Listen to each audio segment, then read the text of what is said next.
Aí, algum teólogo de plantão pode dizer, mas pastor, nós estamos sempre na presença de Deus, porque o Espírito habita em nós, é verdade. Mas nós percebemos pouco a presença de Deus. No dia a dia da nossa vida, nós temos sempre o Espírito conosco. Quantos tem aqui o Espírito consigo? Diga amém. Mas a gente percebe menos do que deveria. Por quê? Porque as coisas do dia a dia, e não estou falando do pecado, não, as coisas da vida nos fazem esquecer da presença de Deus. Só que quando você está aqui focado nisso, você é imergido, você entra profundamente, você tem tempo para meditar, para estar na presença de Deus de fato. Você é participante dele e ele seu, amalgamado, um espírito junto. E isso faz muita diferença, isso nos leva a novos níveis. Saiba que esse tempo é um tempo que o Senhor dá um salto com você. Aliás, você dá um salto com ele. É o tempo que o Senhor te alarga, é o tempo que você ouve algo que, uau, eu não tinha percebido isso antes. É o tempo que o Senhor te chama. Você sabe que o chamado nosso vai sendo ampliado de tempos em tempos. E o Senhor te chama para algo novo. O Senhor te marca de uma maneira nova. Esse tempo é um tempo de Deus para isso.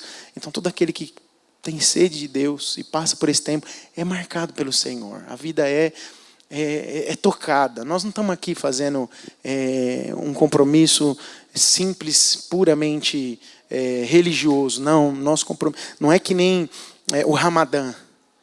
Não é isso. Que tem que orar virado para Meca e não come desde o nascer até o pôr do sol. Não é isso que nós estamos fazendo. Nós estamos fazendo algo que toca a eternidade, que mexe conosco, mas que vai mexer com muita gente. E uma das coisas gostosas de estar aqui é essa liberdade de falar em família. Eu tenho tentado viver minha vida pastoral, quando eu estou pregando no Ministério da Palavra, falando para a família. Falando como se eu estivesse sentado à roda na mesa de centro da sala, para todo mundo estar confortável no sofá. Às vezes sentado na cozinha também. E estar aqui me passa um pouco dessa impressão de que nós temos essa liberdade para compartilhar, para ouvir.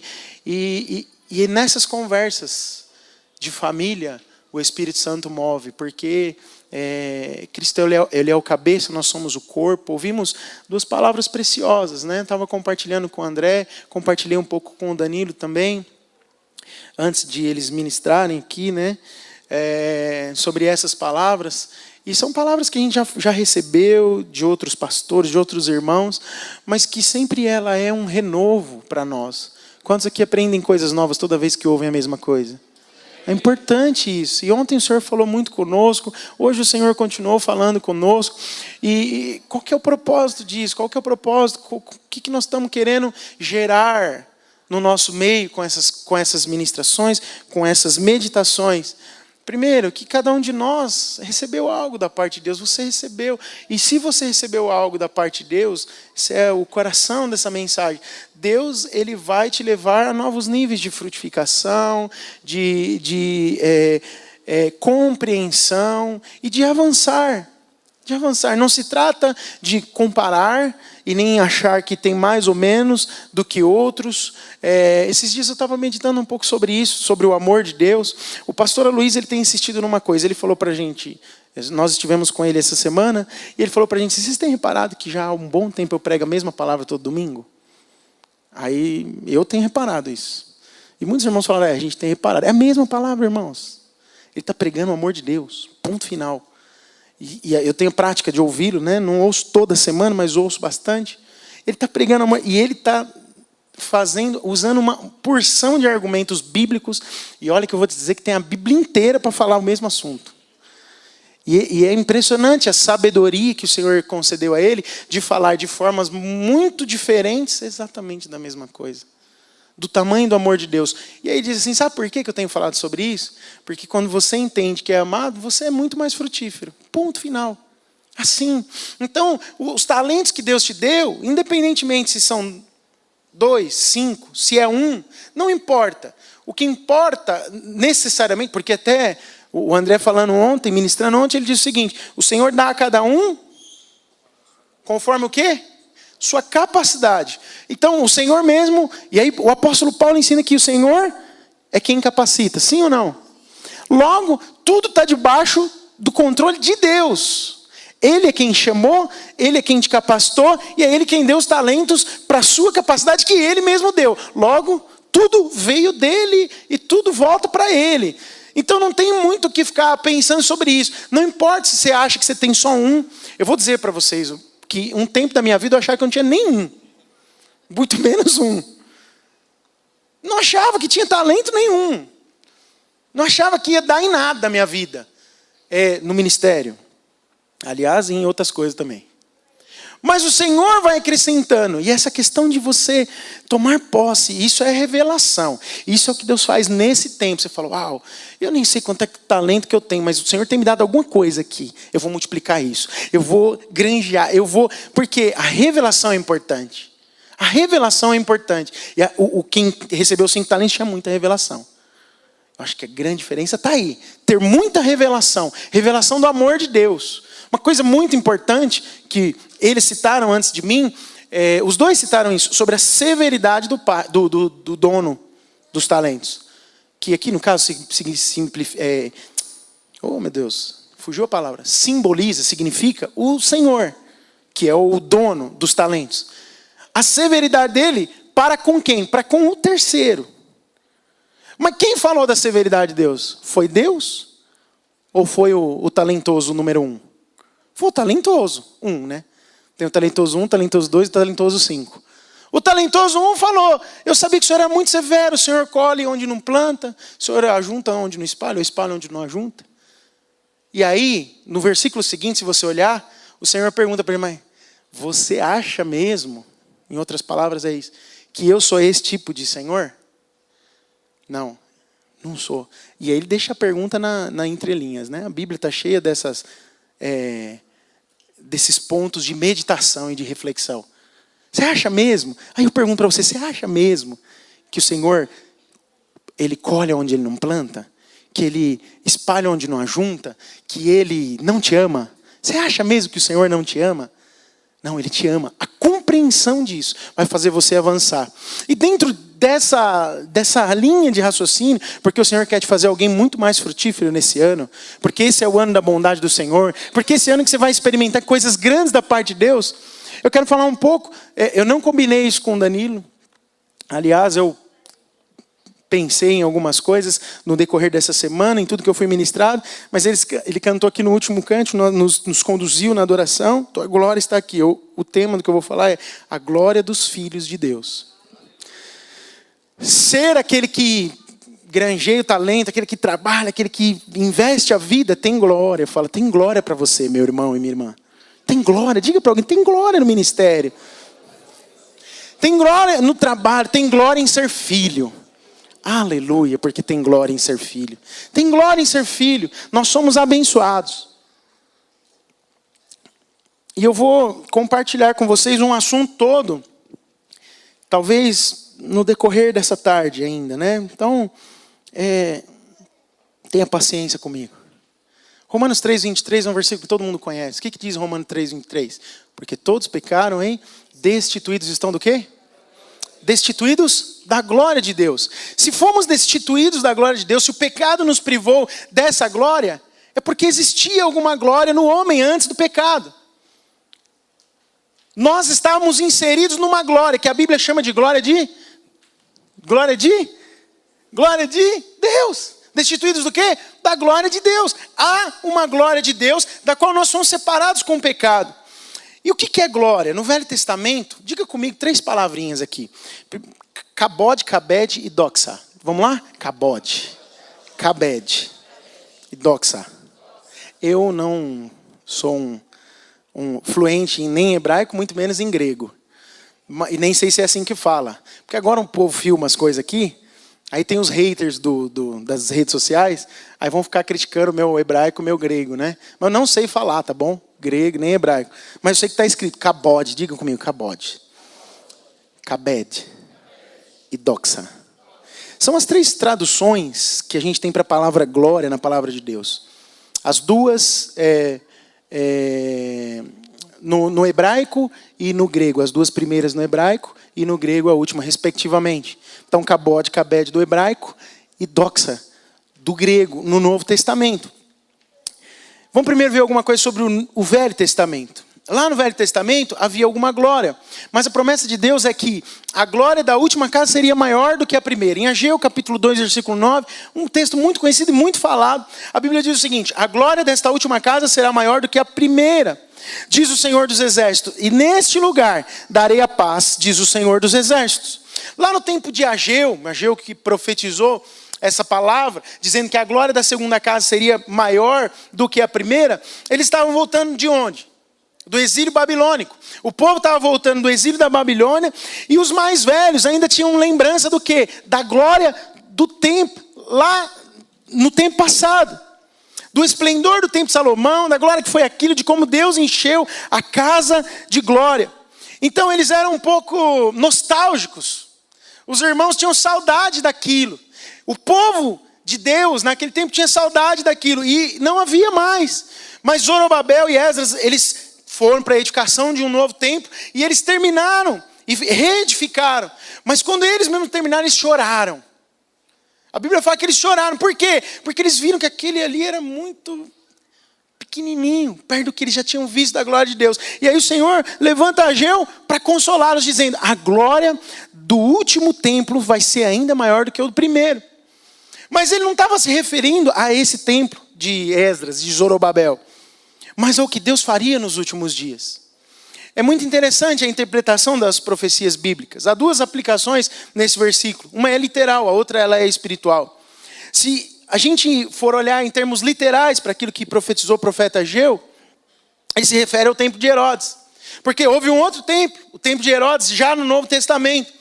E ele não era mais glorioso do que o templo de Salomão, mas houve um momento em que a glória tomou conta desse lugar. Por quê? Porque Jesus entrou no templo, e quando Jesus entra, a glória vem. Jesus, ele fez parte daquilo. Onde o Senhor está presente, ali haverá glória maior. Sempre será maior a glória onde o Senhor estiver presente. É verdade que lá no templo de Salomão havia uma nuvem de glória, mas não pode se comparar à glória do Filho de Deus. Não pode se comparar. Por quê? Porque quem via Cristo via o Pai. Porque ele era a própria expressão do Pai na terra. João 1,14 diz: e o verbo se fez carne e habitou entre nós, cheio do quê? De graça e de verdade. E vimos a sua glória, glória como do unigênito do Pai. Aonde o Senhor Jesus está, a glória é manifesta, e a gente percebe claramente a glória de Deus.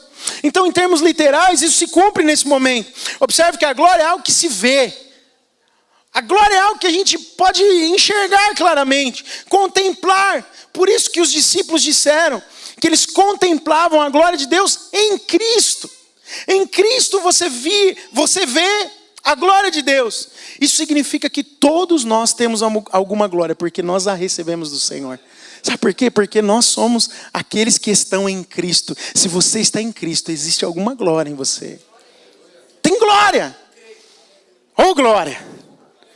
É glória de Deus. E a glória de Deus está nos filhos. Do ponto de vista espiritual, essa profecia falada pelo profeta Ageu, a primeira casa foi a lei, e a segunda e a última casa é a graça de Deus. E o que é a graça de Deus? É a nova aliança, que é o próprio Cristo manifestado. Paulo diz que a velha aliança da lei era um ministério do quê? De condenação e morte. Mas ele diz o seguinte: havia glória no ministério da condenação e da morte. Mas isso não pode ser comparado com a glória da nova aliança, do ministério da nova aliança. Segundo Coríntios 3,9 diz exatamente isso. Porque se o ministério da condenação foi glória, em muito maior proporção será glorioso o ministério da justiça. O ministério da justiça é o ministério da nova aliança. Então tem mais glória na segunda casa do que teve na primeira. Todos aqueles que ainda hoje pregam para trazer condenação, para trazer as pessoas para debaixo de condenação, ainda possuem alguma glória. Tem alguma glória nisso? Tem uma expressão que eu ouvi recentemente, que quando o pregador está aqui, sentando o porrete na cabeça dos irmãos, aí a gente fala: oh, fala papai, bate mesmo, Senhor. Porque isso tem um certo ar de maturidade. Porque quem sabe apanhar e aguentar o tranco é porque tem maturidade, sim ou não? Não passa essa impressão? Mas o apóstolo Paulo fala que a lei, que é o que condena, tinha alguma glória, e tinha. Por quê? Porque ela é mentirosa? Não, ela é verdadeira. A lei aponta para os padrões exclusivos, essenciais, compartilhável do nosso soberano Deus, mas inalcançável por qualquer pecador. Só possível ser alcançado por aquele que está em Cristo Jesus. Então a maior glória não está nisso.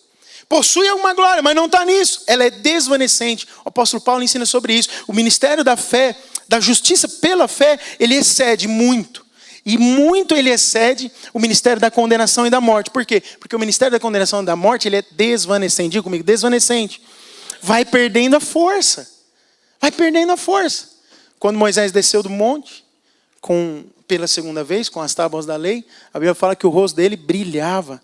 Só que e aí Paulo explicando isso aos Coríntios, ele diz, o brilho do rosto ia perdendo a força. Isso que significa essa desvanecência.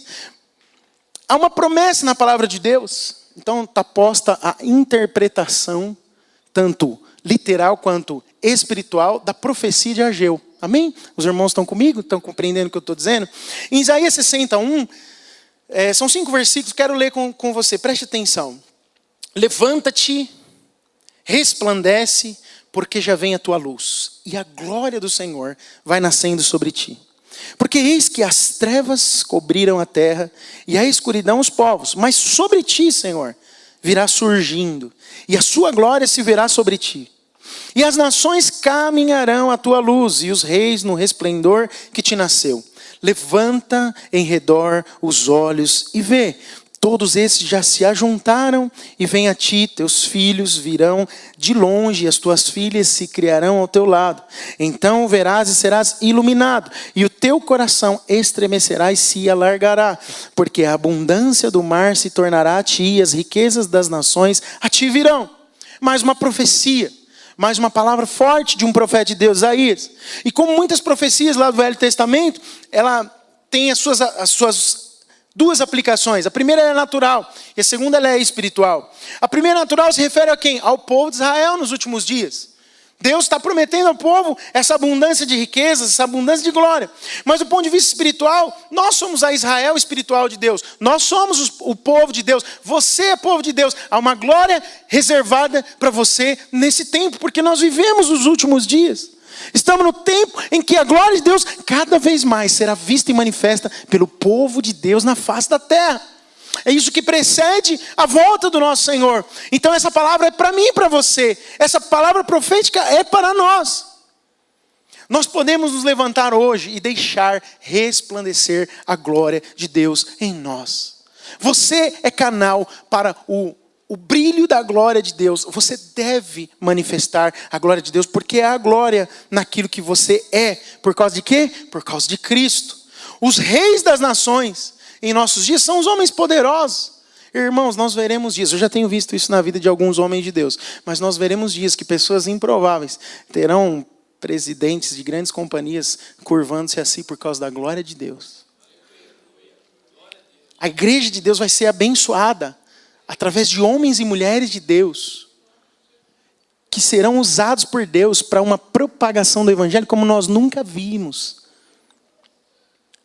Deus é aquele que movimenta a malha do tempo, das pessoas, das condições, para que o propósito dele se cumpra. Nada vai acontecer por causa que tem um fim em você, porque Deus quer fazer você rico. Mas eu quero ousar profetizar que nós vamos ter na nossa igreja muita gente rica. E essas pessoas terão condição para investir no reino com o coração aberto. Tem alguém aqui que quer tomar posse dessa palavra? Diga amém. Aleluia, os irmãos gostam dessa palavra, né? Aleluia, eu também gosto. Isso é de Deus, isso é palavra de Deus para nós. E nós podemos manifestar a glória de Deus desta forma. A Bíblia, essa profecia fala que os reis se prostrarão. Então, homens grandes virão a ti e te abençoarão, e você terá maior abundância ainda. A promessa é que mesmo que as trevas do mundo aumentem, a nossa luz cada vez mais vai brilhar. Ainda que haja trevas, você tem visto que o mundo tem se emergido cada vez mais nas trevas. Você é luz e a sua luz vai brilhar, a glória de Deus será vista. E quando nós resplandecermos em glória, a riqueza virá. A bênção de Deus virá. Você vai entender onde eu quero chegar. Muitos não se sentem confortáveis com isso, sabia? Por quê? Porque a gente aprendeu a vida inteira. Esses dias eu estava falando. Às vezes a gente aprende um negócio a vida inteira. E não é que o pastor da igreja pregou, não é que a sua mãe, seu pai te ensinou. É uma cultura de que ser crente é ser pobre. Parecia que quem era rico não era crente. Sabe por quê? Porque é mais fácil entrar um camelo na agulha do que um rico no reino dos céus. Então a gente viveu essa cultura e vive, né? Na verdade. Parece que humildade para nós é sinônimo de pobreza. Isso é a maior mentira do diabo. Porque eu conheço muito pobre orgulhosíssimo e conheço alguns ricos que são humildes. Então, a gente precisa quebrar alguns paradigmas, porque não tenha medo de prosperar, não. Se Deus falar que vai te abençoar e pôr dinheiro na sua mão, seja feliz. Use com sabedoria, invista no reino, use os princípios, né, da boa administração e da boa mordomia, mas receba o que Deus tem para te dar. E se você não quiser uma palavra dessa, você, por favor, fala: Senhor, eu não quero. Manda para o pastor Rodrigo essa palavra. Não tem problema. Eu vou te ajudar para o cumprimento da palavra. Tenha liberdade. Mas muitos ainda não se sentem confortáveis. Mas é um fato, irmãos. A obra de Deus vai prosperar. A obra de Deus vai avançar. Ela vai ir num caminho de muito além do que a gente vê. E muitos serão os mantenedores, serão os que sustentarão. Eu já tenho visto isso nesses dias. Muitos homens de Deus, usados por Deus, cheios de recurso financeiro, que têm investido isso na obra. Você quer ser um deles? Recebe isso da parte de Deus. Faz parte. Eu sempre, que eu estou compartilhando a palavra de Deus, eu gosto de olhar o princípio da primeira menção. Em algumas palavras são muito importantes. Eu estou falando aqui de quê? Kabod, Kabed, Doxa. Glória na palavra de Deus. E a glória está muito relacionada a isso. Kabod vem do hebraico. A primeira menção dessa palavra está lá em Gênesis capítulo 31, versículo 1, diz o seguinte. Você leu isso esses dias. Então ouvia Jacó os comentários dos filhos de Labão, que diziam: Jacó se apossou de tudo que era de nosso pai, e do que era do nosso pai ajuntou ele toda esta riqueza. Quem leu isso aqui esses dias? Diga amém. Vou fazer uma checagem da leitura. Gênesis 31 já faz um tempo, né, que nós lemos. Mas está fresco na cabeça ainda. Porque eu lembro, é muito romântica essa... Gênesis é maravilhoso de ler, não? Aquela história de Jacó, Raquel. Aí parece que a história do pai se repete no filho, da mãe com a nora. Aquela coisa da mulher que não podia ter filho, mas tinha promessa que ia ser mãe de multidões. E aí a mãe morre, mas dá o filho para o pai que tinha que dar. E aí o filho vai para o Egito, é preso, a coisa vira um caos. Mas Deus tem um propósito final em todas as coisas. A coisa mais linda é quando eu vejo José encontrando os irmãos dele no final da história. Chorando, aquele homem devia ter chorado. Tem duas passagens ali. A primeira é quando ele vê Benjamim, a Bíblia fala que ele se retira. E depois quando ele vê o pai, e a Bíblia fala que ele chorou muito. Ele não se controlava na frente dos irmãos dele. Chorava demais. Deve ter sido algo poderoso, mas ele fala algo poderoso, irmãos. Ele fala assim: não fica com medo não, manos, meus irmãos, porque tudo o que aconteceu, vocês terem me vendido, eu ter vindo para cá e estar na condição que eu estou hoje, é porque Deus tinha planejado isso tudo. Fique em paz. Hoje eu enxergo claramente, Deus tinha feito tudo isso. Agora, será que ele pensou isso quando ele estava lá sendo preso? Não pensou isso. Então, é o que eu falo para você de vez em quando aqui. A nossa revelação ela se amplia de uma maneira tão grande com o passar do tempo. Você está passando exatamente aquilo que precisava passar. Porque uma hora tudo vai fazer sentido. Você vai falar: uau, Deus precisava ter feito isso comigo. Ele queria me levar para uma condição que eu jamais alcançaria se não tivesse passado pelo que eu estou passando. O propósito de Deus se cumpre, independentemente das circunstâncias. Mas o fato é que na medida em que você quer manifestar a glória de Deus, na medida em que você entende que é amado por Ele, que é filho, que Ele não vai abrir mão de você, em algum momento todos verão a manifestação da glória de Deus através da sua vida. E a primeira menção de Kabod na Bíblia é traduzido na última palavra do versículo 1 de Gênesis 31. Riqueza. Uau! Riqueza traduz Kabod. E Kabod, que é traduzido como glória, em muitos textos do Velho Testamento, a primeira menção dela é riqueza. Os filhos de Labão fizeram acusações falsas contra Jacó. Esse cara está roubando nosso pai. Por quê? Porque ele está prosperando. Lembra a história das malhadinhas, das pintadinhas e tal? Aí de repente, passam-se 6 anos, só nasce malhadinha, pintadinha, malhadinha, pintadinha, malhadinha, pintadinha, malhadinha, pintadinha. Cadê os branquinhos pretinhos? Não tem, só malhadinha, pintadinha, malhadinha, pintadinha. Está roubando o nosso pai. Se fosse nos dias de hoje, os filhos de Labão iam falar, esse filho da mãe fez alguma mutação genética, mexeu no sêmen dos machos, e agora ele está fazendo um negócio que ele está roubando nosso pai. Deus é poderoso, Ele faz aquilo que Ele quer para abençoar o filho. E olha que lindo. Cabode é a tradução da glória de Deus manifesta na vida de Jacó.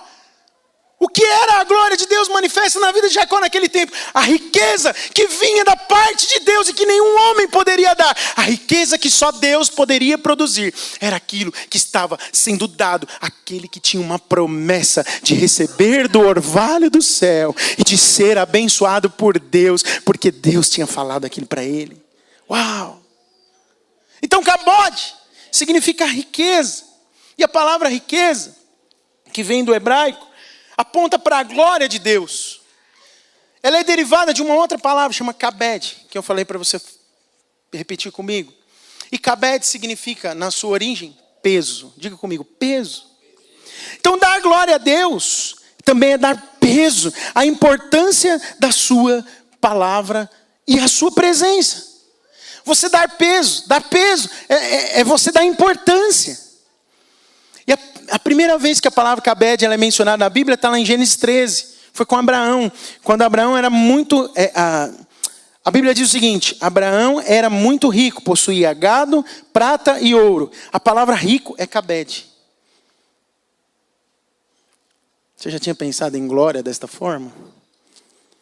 A palavra rico aqui significa kabed. E Abraão era cheio de glória. Ou seja, ele era cheio de riquezas. Ele era alguém rico. Normalmente a gente associa a palavra glória com o quê? Com brilho, com esplendor, com majestade. Sim ou não? Também a gente gosta muito de dizer que aqueles que partiram para o Senhor estão aonde? Na glória. Quem vai para a glória aqui, diga glória. Aleluia. Pode ser hoje, irmão? Sai como pode. Ou glória. É glória para todo lado. Glória. Tem uns corinhos antigos, né? Glória, glória, glória. Aleluia. Eu quero ir para a glória. Mas tudo isso não tá errado, não. Está correto você ter esse conceito a respeito de glória. Porque tudo se manifesta na glória de Deus. Mas eu quero lembrar você que glória é mais do que isso. Porque o Senhor Jesus disse algo, e aí eu quero começar a entrar com você sobre o que o Novo Testamento diz a respeito de glória. Jesus disse lá em João 17, 22 o seguinte: eu lhes transmito a glória que me tens dado. Jesus está falando com o Pai. Eu lhes transmito a glória que o Senhor me tens dado, para que sejam um como nós o somos. Por que Jesus transmite a glória dele para os filhos de Deus? Para que nós sejamos um com Deus, um com o Pai, um com o Filho e um entre nós, como eles já são um. A glória é transmitida para nós por causa deste motivo. Hebreus 2:10 diz que o Senhor Jesus morreu, ressuscitou para conduzir muitos filhos à glória. Esse foi o propósito da morte do Senhor. E Ele já nos deu da sua glória. A única glória que ainda nós não recebemos é a glorificação do nosso corpo, que será glorificado quando nós estivermos com o Senhor, mas ainda não recebemos. Mas quando Ele se manifestar, nós vamos receber um corpo novo. Aleluia, corpo novo. Corpo fitness. Quando Danilo falou que estava sobrando camisa e faltando barriga, eu falei, oh meu Deus, a equação é inversa no meu caso. Sobra barriga e falta camisa. Aleluia. Isso vai mudar. Sei lá se isso vai mudar. O importante é a glória de Deus. Eu só não quero morrer de infarto porque a barriga está grande. Né? Isso aqui é a luta do gordo, né? Oh, Jesus, ajuda nós. Tem alguém que mais tem essa crise comigo? Até umas irmãs aí que não tem por que ter tão, né, com a crise. Oh, Jesus, ajuda, Senhor, a gente. Mas um dia vai manifestar a glória de Deus no nosso corpo físico também. Mas todavia o Senhor hoje Ele já nos transmite glória. Qual é a glória dos filhos? Se o homem ele foi destituído da glória de Deus, lá no princípio, como eu falei logo no início, hoje a glória tem sido restaurada aos filhos, por quê? Por causa da obra de Cristo. Se todos fomos destituídos da glória de Deus, a restauração da glória está por causa da morte e da obra de Cristo na cruz do Calvário. Poucos têm clareza sobre isso. sobre o significado dessa glória. Para muitos, glória não passa de uma palavra ou uma expressão sem um significado muito prático. Bonita. Glória é glória, glória. Aí é glória. Glória. Glória a Deus. Às vezes a gente fala sem perceber o significado, mas não é verdade. Quando nós entendemos o tipo de glória que nós possuímos, irmãos, toda a nossa vida ela é afetada poderosamente. Que tipo de glória você possui? Ter glória de Deus na sua vida significa que você é alguém abençoado.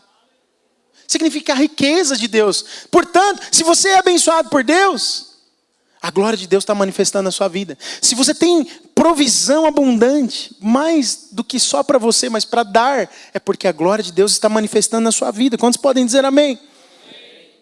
E quando você está recebendo a glória de Deus, para que é? Para ser alguém ativo no corpo. Você recebe glória de Deus para abençoar. Por que Deus dá riquezas para nós? Se a Bíblia fala claramente, o apóstolo Paulo ensinou sobre isso, Jesus ensinou sobre isso, falando sobre dinheiro no Novo Testamento, ele diz o seguinte: não acumuleis riquezas onde a traça e a ferrugem corrói, mas acumuleis riquezas aonde? Na eternidade. Aonde vai fazer alguma diferença para a tua vida. Então a riqueza que o Senhor te dá a possibilidade de ter aqui na terra, é para que você glorifique o nome dEle. Você é mordomo de Deus. Você é escolhido de Deus. Deus vai te abençoar. Agora eu vou dizer uma coisa para você. Deus dá muito para quem é generoso. E quando falta no seu coração compreensão de que aquilo que Deus tem te dado é para investir no próximo, na igreja, no reino, de toda forma que você puder investir, vai orar para Deus. Eu não sei onde investir, pastor. Vai orar, que Deus vai falar com você. Mas tem muita coisa que já é óbvia. Como é que alguém que é cheio da glória de Deus é contra o dízimo, por exemplo? É possível isso? Se você tem glória, é porque você entende o propósito de Deus desta glória. Como é que alguém pode ser contra a gente enviar recursos para a África e abençoar os irmãos que estão lá? Não tem glória. Mas quando você compreende perfeitamente o que é o propósito da glória de Deus manifesta na sua vida, você compartilha a glória. Logo, se glória significa também riqueza, prosperidade, vida financeira abundante, significa que você pode compartilhar dessa glória, porque Deus que compartilhou com você. Aí parece que os irmãos não gostam muito disso. Né? Falar que você vai ficar rico é bom demais, dá uns glória a Deus, é até uns negócios diferentes. Agora, falar que você tem que compartilhar isso com alguém, dá uma gelada. Então os irmãos olhando até meio bravo para mim agora. Ué, Deus deu. É dele. A glória dele está se manifestando na sua vida. É só para você desfilar por aí de Coco Chanel, Louis Vuitton e BMW? E não fazer nada com isso no reino? É para isso. A glória precisa ser compartilhada. E você dá glória a Deus quando você abençoa outros. Você dá glória a Deus quando você sonha em plantar igreja. O André falou ontem assim, né? Você está sendo Lázaro, né? Falou, você tem um projeto aqui, vamos plantar 2 igrejas. Você está igual Lázaro? Amém, vamos plantar, vai lá, aleluia. Glória a Deus, vamos plantar a igreja, vamos fazer muito. Eu não estou fazendo tão bem como ele, né? Vai. Ô Lazarinho. O lazarento, né? Nesse caso aplica, lazarento. Mas isso não é para trazer condenação sobre a sua vida. É só para que nós tenhamos mais luz. Deus vai manifestar muito mais glória à medida em que você compartilhar aquilo que Ele tem investido na sua vida. Quantos podem dizer amém? Você crê nisso? No Novo Testamento, a palavra para glória, a tradução do grego. Deixa eu ver quanto tempo eu tenho. Vamos orar já. Deixa eu ver o que eu faço. A palavra glória significa doxa.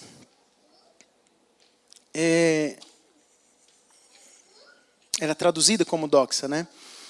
No original, eu tenho um dicionário que eu uso muito hoje em dia, é o Lexo Strong, que é de uma Bíblia. Se você tiver oportunidade, baixe essa Bíblia. Ela custa. O Senhor me abençoou, eu recebi glória. Eu ganhei essa Bíblia de presente. Ela custa uns $50. Então dá o quê? Uns R$200 quase hoje, né? alguma coisa assim. Mas é tão boa porque você tem uma das traduções mais utilizadas dos originais. E isso tem ajudado muito na meditação da palavra. E glória, doxa, ela tem 3 significados. Você já viu no dicionário Aurélio que normalmente tem os significados primários e os secundários das palavras, né? Então, só quero falar do significado para a gente orar um pouquinho. E depois eu vou continuar a ministrar aqui para os irmãos mais à tarde. O significado primário de doxa no Novo Testamento é o seguinte: é sempre a opinião positiva a respeito de alguém, que resulta em louvor, honra e glória. Olha que interessante. A opinião positiva a respeito de alguém. No Novo Testamento, doxa, toda vez que ela aparece, é a opinião positiva a respeito de alguém que resulta em glória, louvor e honra. Tem mais 2 significados, o secundário, o terciário, o esplendor, o brilho, a magnificência, a excelência, a preeminência, dignidade e majestade. A gente está mais habituado, e não está errado em entender isso, a segunda e a terceira definição, certo? Esplendor, brilho, magnificência, excelência, preeminência, dignidade e majestade. São coisas mais, parece que mais sinônimos de glória. Mas a gente nunca pensou em doxa, porque também são coisas novas que nós temos aprendido, como a opinião, a boa opinião de alguém ou a respeito de alguém. E eu quero meditar um pouquinho com você sobre isso. Vocês têm mais uns 10 minutos para me ouvir aí, e depois a gente ora? Vou entrar nisso e aí depois eu paro aqui. Quando a gente lê a palavra glória, intuitivamente a gente associa assim, nessas primeiras, né? Mas quando a gente vê essa definição do dicionário Strong's, a gente vê algo muito mais profundo. Vai muito mais além do que aquilo que a gente normalmente pensa. Se a gente vê alguém cheio de dignidade, cheio de majestade, a gente logo atribui glória para ele. Faz sentido. A gente teve a oportunidade, eu passei um dia na Inglaterra, em Londres, junto com a Daisy. É pior do que São Paulo, de tanta correria. Mas é impressionante como eles preservam essa coisa da glória, da majestade. O Palácio de Kensington, que foi no bairro onde eu fiquei, lá fica lá os príncipes, né? O mais velho, que eu não lembro o nome, é William. E o mais novo é o Harry. William e o Harry. É mó fácil chutar 2 nomes em inglês, já vai. William e o Harry. William e o Harry, os caras moram lá. Irmãos, você não consegue ver a porta da entrada do negócio de tão... Imagina o Parque do Ibirapuera. A casa deles deve ser daquele tamanho. E naquilo parece que tem glória. Portões maravilhosos, aquelas coisas... Parece ou não parece que tem glória nisso? Sim ou não? Quando você vê isso, parece que tem glória. Mas a primeira definição, que é a mais importante de glória, a gente muitas vezes não tem atenção. Nunca tem ocorrido no nosso coração. Na verdade, antes de ler sobre isso, nunca tinha ocorrido. Obviamente, porque é uma tradução do original. E glória no Novo Testamento vai ser sempre, vou falar isso algumas vezes para você guardar, sempre a opinião positiva a respeito de alguém, que resulta em louvor, honra e glória.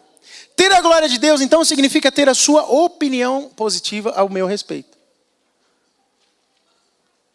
Se doxa significa a opinião positiva a respeito de alguém, se está escrito lá que os filhos têm glória, significa que os filhos, glória de Deus, significa que os filhos têm a opinião positiva de Deus a seu próprio respeito.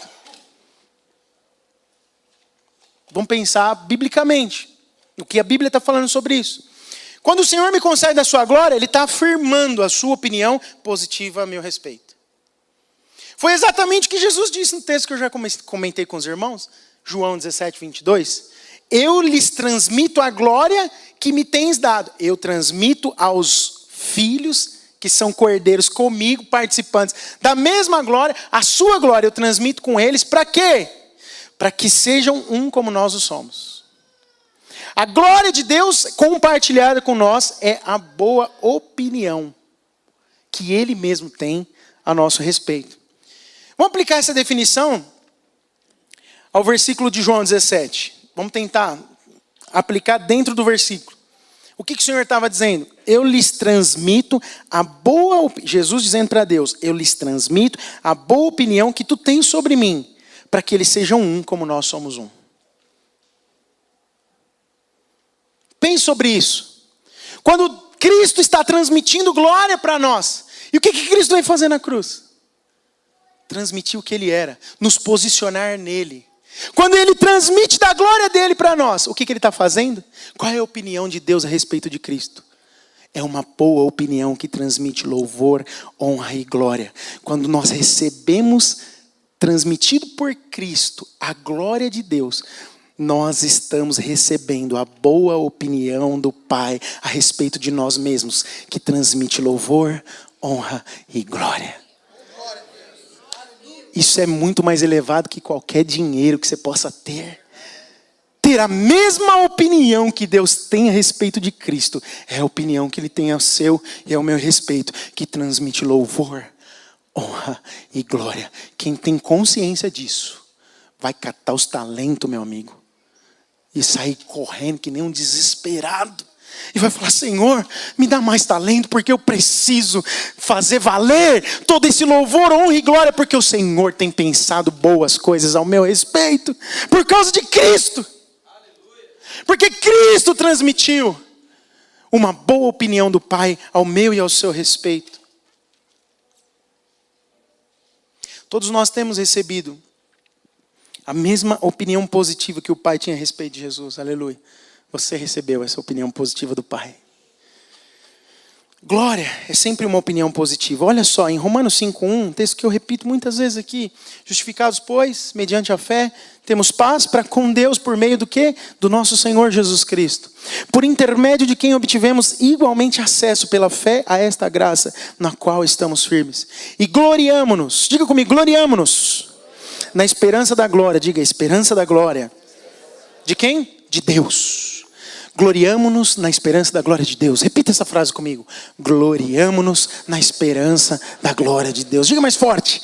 Gloriamo-nos na esperança da glória de Deus. Só os homens valentes vencedores.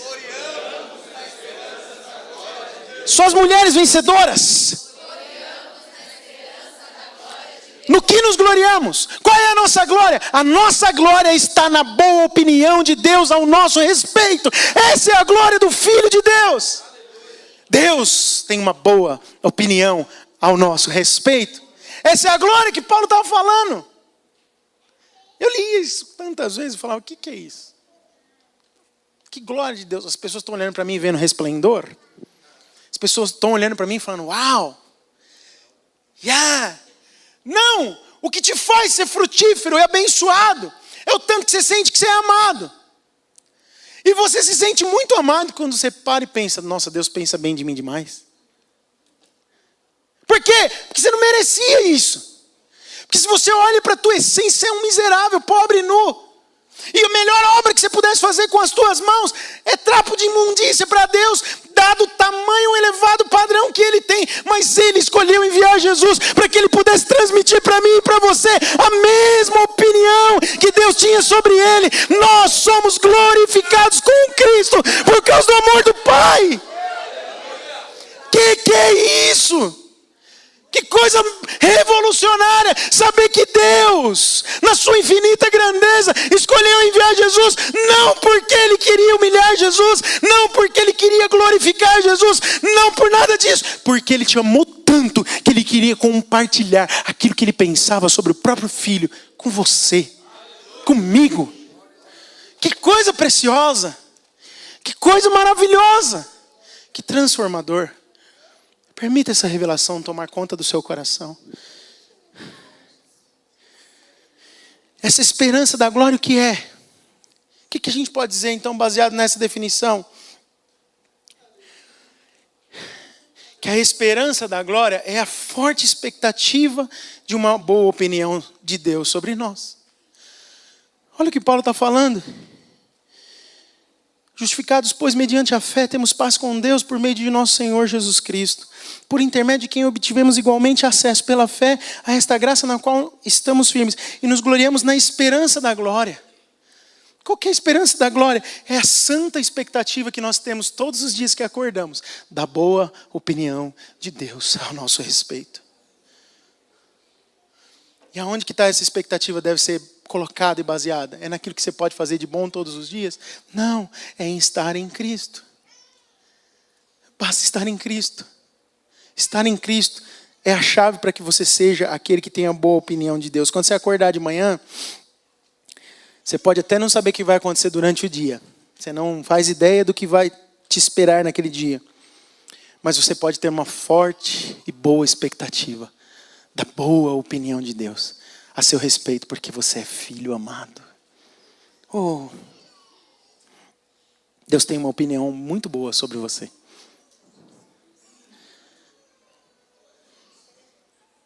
Você sabe que às vezes eu falo isso para um público e eu percebo que é difícil para nós às vezes acreditar sobre isso. Você pode estar agora imergido numa condenação, numa culpa, num sentimento de inferioridade que não vem do Senhor. Isso é muito difícil você acreditar que Deus tem uma boa opinião sobre você.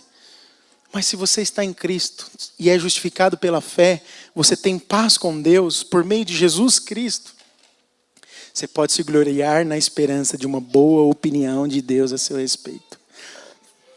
Diga isso para alguém do seu lado. Reafirme em fé para ele. Profetiza isso até que ele creia. Fala, Deus pensa algo muito positivo a seu respeito. Fala isso para alguém.